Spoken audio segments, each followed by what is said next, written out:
किती वेळापासून इकडे उभे आहेत? अर्धा घंटा झालं. निलंगा भिवंडी गाडी निलंग्याला चाललो. काय इकडे कारण आहे नेमकं थांबलं? हे काय कारण काय, रिक्षावाल्याला जरा टच केल्यावर टर्न मारताना त्याच्यामुळे उभं केली. काय नाव तुमचं? बालाजी माने. आम्ही रिक्षात भिवंडी जात होतो. तो बसवाला इकडून टर्न मारत होता. मला तर त्यांनी गाडीत, मी बसलेलो, त्यांनी गाडीला ठोकली आहे. प्लस रस्त्यावरती एक माणूस चालत होता, त्यांनी बसवाल्याला धाड धाड ठोकली, तरी त्यांनी गाडी काय थांबवली नाही, कारण ड्रायव्हर दारू पिलेला आहे. आमचं एवढीच मागणी आहे की ड्रायव्हरच्या मेडिकल करा. त्यांनी जर दारू पिली असेल तर त्याला कायदेशीर कारवाई करा.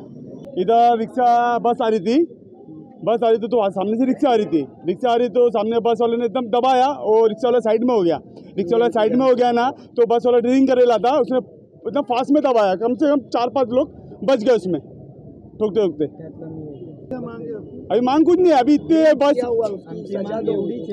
गाड़ी के अंदर इतने जन बैठे हैं बस में, कम से कम 50 से 60 लोग बैठे हैं और ड्राइवर ड्रिंक करेला है. उसमें कभी किसी ने बस कभी घाट में उतार दिया, कुछ हो गया, दुर्घटना हो गई, तो उसकी जिम्मेदारी कौन है? सरकारी काय झालेला नेमका प्रकार? तुम्हाला लांब जायचं होतं आणि तुम्ही हा अपघाताचा प्रकार घडलेला, तुम्ही स्वतःहून पैसे दिले, काय नेमका प्रकार होता? लांब जायचं म्हणून पैसे दिलो साहेब. तर काय नेमकं काय झालेलं आहे त्याच्याला?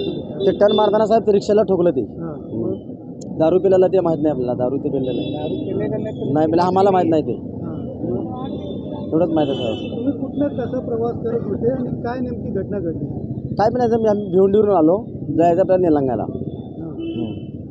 टर्न मारताना रिक्षा लागला. ते आता ड्रायव्हरलाच माहीत नाही, राईट साईडला लागला ते. त्याच्यामुळे वाद झाला. वाद मिटवण्यासाठी हां, वाद मिटवण्यासाठी आपण 1000 रुपये दिलो साहेब.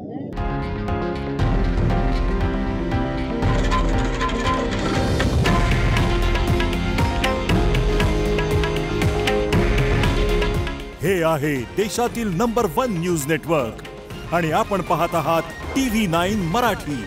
काळजी तुमची, हित महाराष्ट्राचं.